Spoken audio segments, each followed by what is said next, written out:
చూడు, ఈ పెళ్లి వల్ల నీకు తోడు నీడ ఏర్పడతాయి. నా మాట విను, కాదరకుండా పెళ్లి కొప్పుకో. వద్దక్క, నేను మరో పెళ్లి చేసుకోను. ఏ రోగం?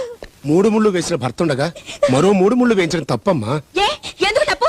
ఆ మొగుడనేవాడు ఉన్నాడో లేదో తెలీదు, వస్తాడో రాడో తెలీదు. తన గురించి తన బ్రతుకు గురించి ఆలోచించకుండా పారిపోయిన వాడి కోసం జీవితాంతో ఎదురు చూస్తూ ఒంటరి బ్రతుకు బ్రతకాలా? ఏమండి, దానికి మీరైనా చెప్పి పెళ్లి కొప్పించండి. అలాగే మనీషా, ఈ పెళ్లి చేసుకో.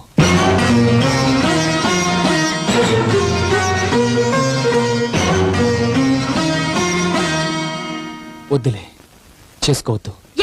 ఎందుకు చేసుకోవద్దు? ఒకసారి పెళ్ళైన పిల్లకి రెండోసారి పెళ్ళంటే తప్ప. భార్య చేస్తే మగాడు రెండో రోజు రెండో పెళ్లి చేసుకుంటున్నాడు, తనెందుకు చేసుకోకూడదు? దాన్ని కట్టుకున్నవాడు బతికే ఉన్నాడు కాబట్టి. అలాంటి వాడు బతుకున్నా ఒకటే, చచ్చినా ఒకటే. అంత మాట అనుకు. ఆయన దేవుడు, ఏడా దేవుడు, ప్రత్యక్షమవుడే అవుతాడులే. అయినా తనకులేని బాధ నీకెందుకు? తను ఒంటరిగా ఇంట్లో ఉంటే నాకు బాధగానే ఉంటుంది.